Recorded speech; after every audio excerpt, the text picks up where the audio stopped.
Hi there. Welcome to our live Facebook event for Scottish Depots.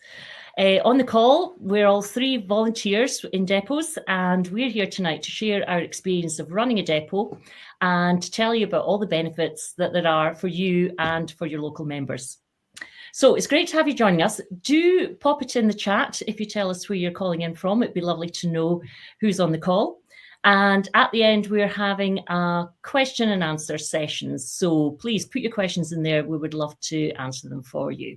In the background, we also have Grant, who is the manager of the Girl Guiding Scotland shop. And also thank you to Sarah, who set this up for a member of staff at Girl Guiding Scotland. So firstly, we'll do the introductions. I'm Susan. Hi, I'm a guide leader in Aberdeen, and I'm a volunteer at the guide depot here. I also have another role. I'm the ambassador for Scottish Depots, which means that I'm really keen to promote having a depot, but also I keep all the depots in Scotland connected, and we regularly meet up. So Janet, would you like to introduce yourself? Hi, I'm Janet and I'm from Murray in the northeast of Scotland. We run our local depot here. I'm a leader and an advisor with Girl Guiding Murray as well. Okay, and then pass you over to Pauline. Yes. I'm Pauline. I'm in East Renfrewshire, although I'm seeing there's somebody from South Lanarkshire, and that's where I grew up and guided as a girl, and my mum is still there too. And I, along with my husband, run the depot in East Renfrewshire. Great. So we're going to start, I love a quiz. We're going to start with a quick question. What I'd like to ask is how many depots there are. How many depots do you think there are in Scotland? So all volunteer depots. So I'd just be interested to know. I didn't actually know this when I started my role as depot ambassador. So we're just interested to see what you all think. So we'll wait for some messages to come through. So first of all, we're going to tell you about how we all got started. So I got started 9 years ago. There used to be a guide shop in Aberdeen, which was run by Girl Guiding Scotland. And then when it closed, we were given the opportunity to set up our own volunteer depot. So as you can see, I'm actually currently sitting in the Aberdeen depot. We were very lucky. We had a headquarters, so it seemed the ideal solution to set one up. And that got us started, and that's us 9 years on. So Janet, what about yourself? How did you get started? I used to help another leader. It was her brainchild in Murray to start the depot, but she unfortunately passed away a few years ago. So we wanted her, carry on her legacy, if you like, in running the depot in Murray. We don't have a physical building. I run it from our local guide hall, but when Katrina ran it, she ran it from her house. Yeah. What about yourself, Pauline? Well, we live about 20 minutes away from where the Glasgow Guide shop used to be. And when it had to close during COVID, after that, we kind of found ourselves always online ordering, paying heaps of postage, and all the units kind of scrabbling about, all having to do the same thing. So it was actually my husband said, oh, we could run a depot. And so I'm currently sitting in ours too. It is literally in the corner of our dining room, just there. So we don't have a building. It's just from our house. So a very different setup to Susan up in Aberdeen. Yeah, so that's part of what we're going to be telling you about. The depots are all different sizes and run differently. And I'm just looking at the comments. So we've got a variety of numbers. That's fantastic. And I can tell you, we have 13 depots, volunteer depots in Scotland. So no one exactly there, but a lot of answers pretty close. So we thought we'd first of all chat about who are our customers and how do they order. So in Aberdeen, we have, because we've got the physical space and the stock here, our customers are half parents and half leaders. We actually looked at the sales. It's about half and half. So obviously parents are coming in from uniform and leaders are coming in for badges and resources. And they sometimes email us, they quite regularly email in and ask if we have things in stock before they come in, so we can put an order together for them. It's a bit like click and collect for them. But then, yes, we just we can do that for the customers. People can just pop in and buy what they need. Pauline, what about yourself? Who are your customers? And ours are mainly leaders in our county. The majority of the time we run slightly differently. We do a kind of maybe monthly order, and leaders will email in their orders in an order form, and then we send off, and then they collect from us. But we trialed just one. We've only been running for a year, and so we trialed just in August, just with our units. We've got 4 units that I am involved with, and we ran a wee kind of pop-up uniform order shop, and the parents quite liked that, and we had uniform and merchandise stuff in, and so we're hoping to broaden that out over the county for next year. So mainly unit leaders is our one. Fantastic, great. And what about yourself, Janet? Yeah, ours is mainly unit leaders as well. It used to be a mix of unit leaders and parents, but since the catalogue has stopped being produced, parents don't see it the same. But they do order through the leaders. So, but it's primarily leaders we get, and we get emails, WhatsApp, I get Facebook messages, I get it every which way.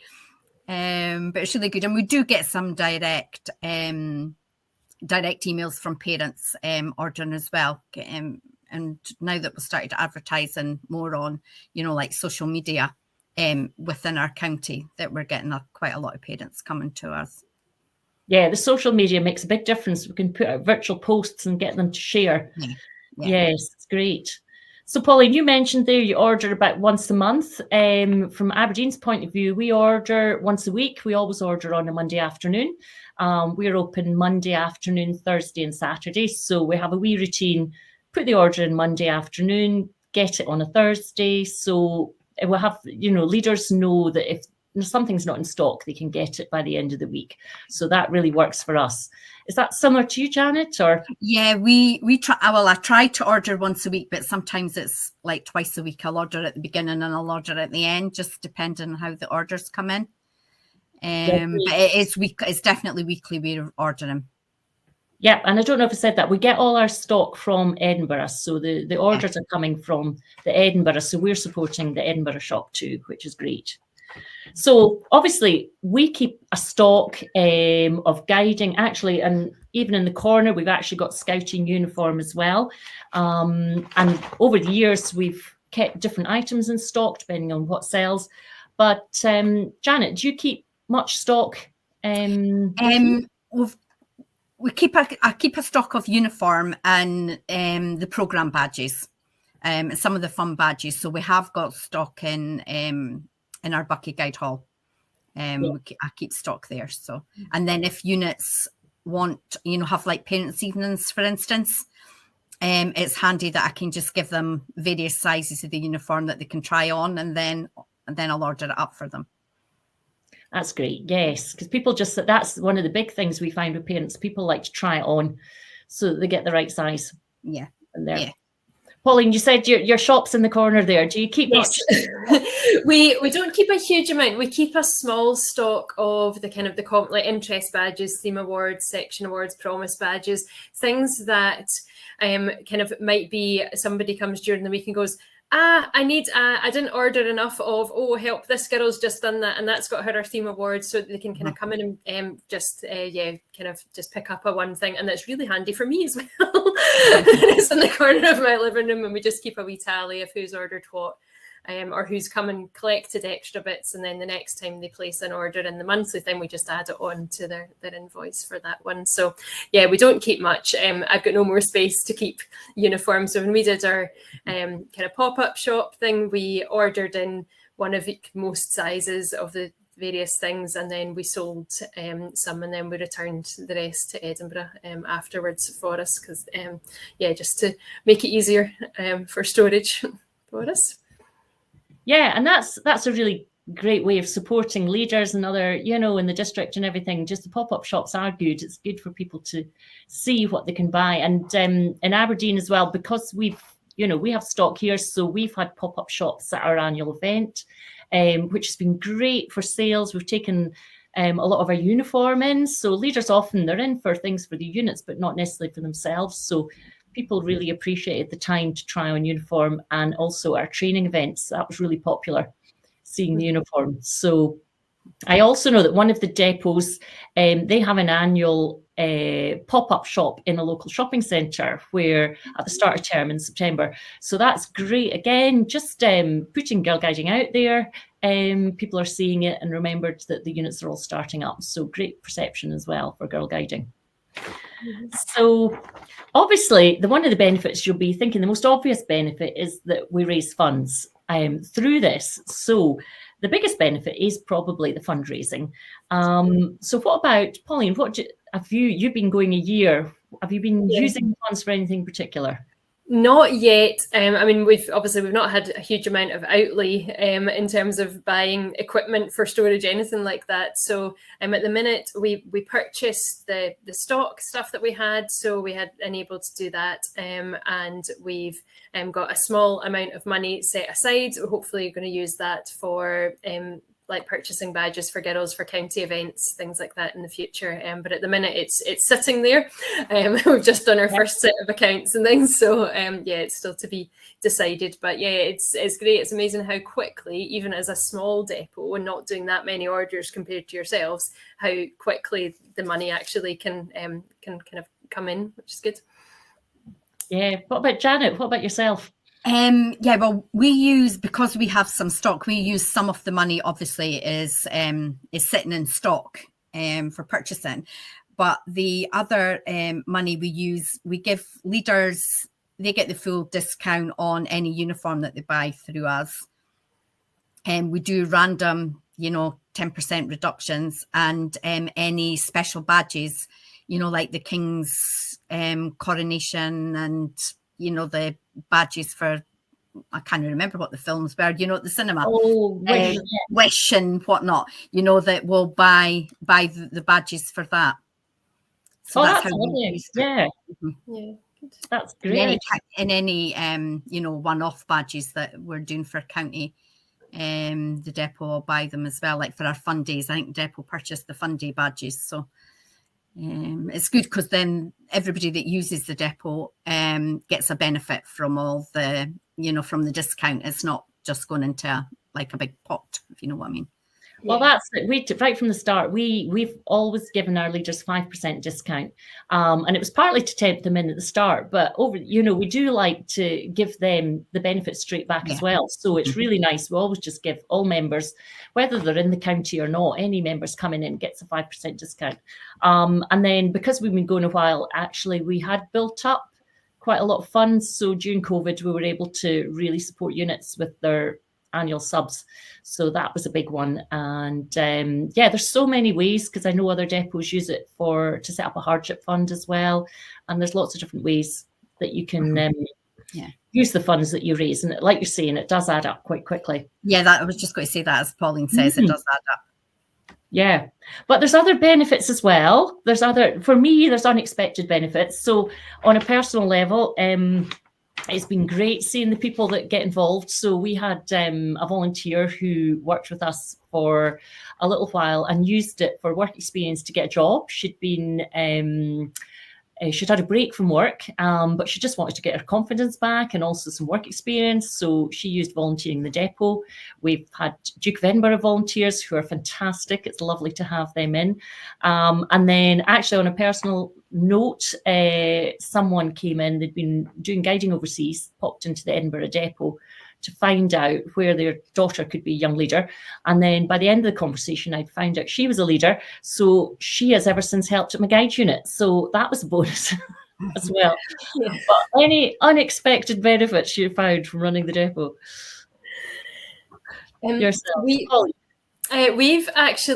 found quite a lot of units, like ourselves included. We had loads of stockpiles of random badges and bits of skills builders and things like that we had.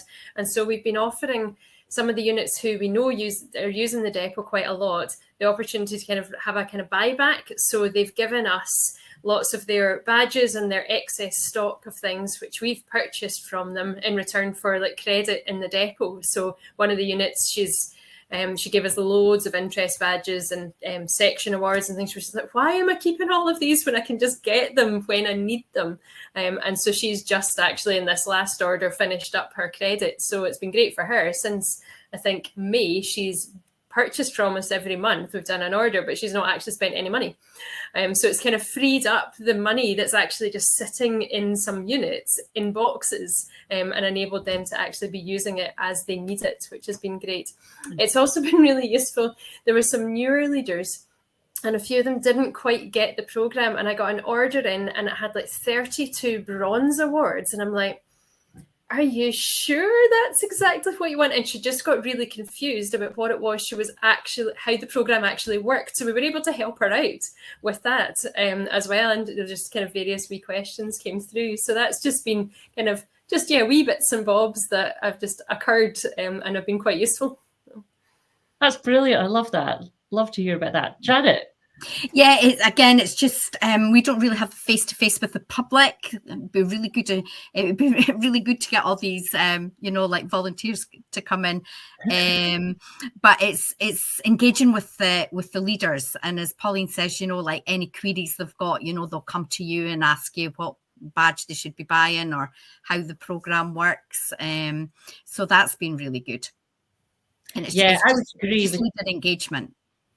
Yeah, definitely. It was great for us, after COVID, because obviously we were shut, and then it was lovely for us to see that people were buying more badge books and units. We could tell units were back up and running just by the volume of sales, and parents, it was really good. That was, it's sort of, and also, sometimes, I'll get leaders in and they're buying interest badges. I'm like, how are you getting your girls to do the interest badges? So I'll be asking for tips of the program and everything. That's really good, because when you see what they're purchasing, you can get ideas and, give them ideas as well.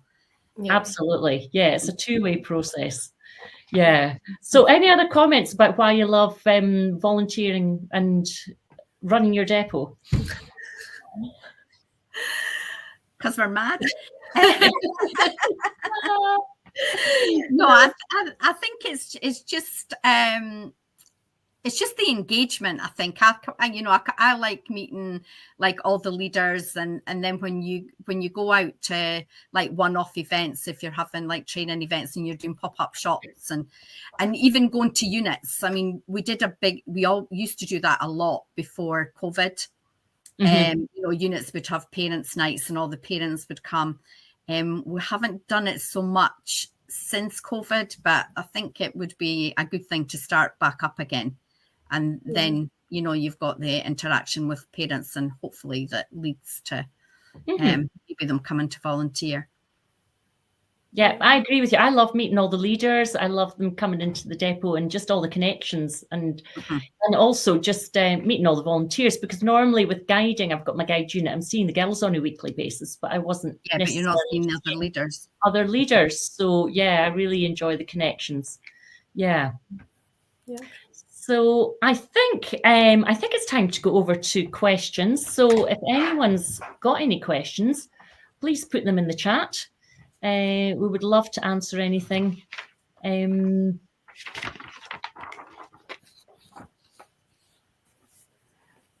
I think we were chatting earlier, and one of the things we were thinking about was if you needed a physical space. So I hope we've answered that you don't actually need to have a big space to hold lots of stock. You can start a depot,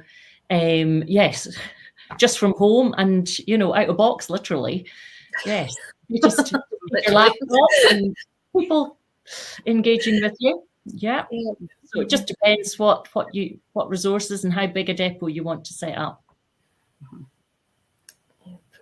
Yeah, it doesn't have to be county-wide. It could be, district-wide, or just like a little, if you've got quite a lot of units in, like a couple of towns or something. Yeah, because East Renfrewshire is a really small county area. I mean, you can drive from one side of it to the other in about half an hour. So it's quite easy for us to do the whole county at once, because we are really wee. We've got quite a lot of units, but it's quite wee. There's a few questions. Some questions. Yeah. How easy is it to keep track of multiple orders? I know the way we operate is that we have deadlines. So like the last one was I think it was like the 13th of November, like 8 o'clock on the Monday night. And so people just email. We've got a specific depot email address, and they've got to email in using the order form that way. So that just keeps it all in the one place for me, because I would lose stuff if it was all over the place and different things. So that one's okay. And it's just, I mean, we knew we wouldn't have enough capacity to be doing weekly, to be doing anything more than that. And so we've decided on deadlines and dates and things that work for us ourselves to be able to do that. So it just kind of works around what we're able to do. Ours is a bit more looser, but I need to tighten it up because our leaders, as I said before, order via WhatsApp, Facebook Messenger, email, text, so it's bringing them all together. So I tend to email myself all the orders so that I've got it in our depot email address, and then it's easier to keep track. I would recommend that. Yeah, we've got generic depot address, and we only take orders through the email. So yes. Yeah, even if people phone up, I'll say, can you email us in? I like to have a written record, and that just keeps us right.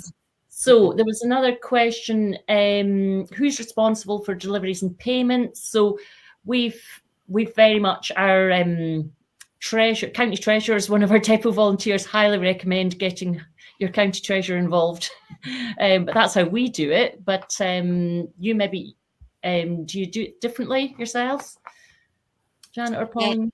I'm responsible for, I get the deliveries, sort the deliveries out, and then we put them to a central location, and then the leaders pick them up from a central location, and then I send out the invoices, get the payments. So I run the account basically.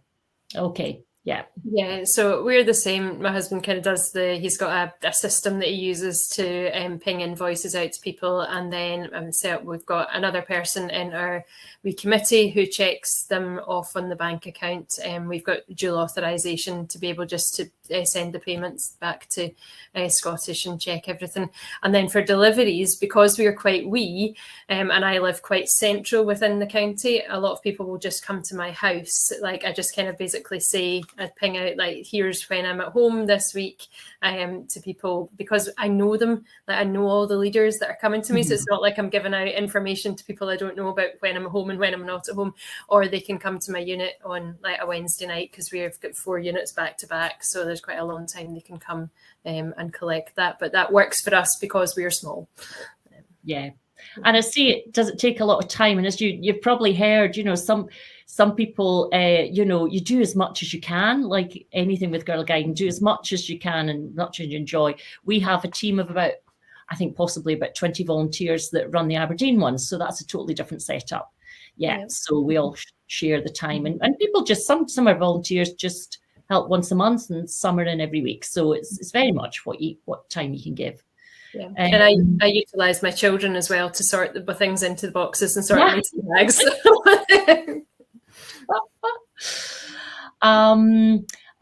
We're just finding out from Grant if is there a list of existing depots.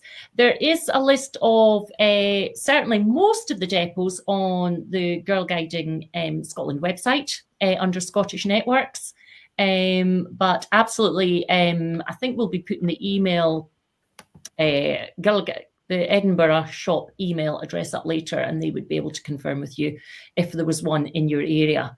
But obviously, delighted if you would like to set one up in a new area, and if not, if there's already one, definitely I would recommend using it. We're not sure if there's a minimum order. I don't think so. I think there might be I don't think there is, but Grant had just said in the private chat, but just to make it worth your while to cover the postage. So we've got a standard postage fee that we pay just for the orders across, which is about £5.25 or something along those lines. £5.50, I think £5.50, I think it is per delivery. So to make it worthwhile, but we easily go over that, even just with our wee unit, wee county.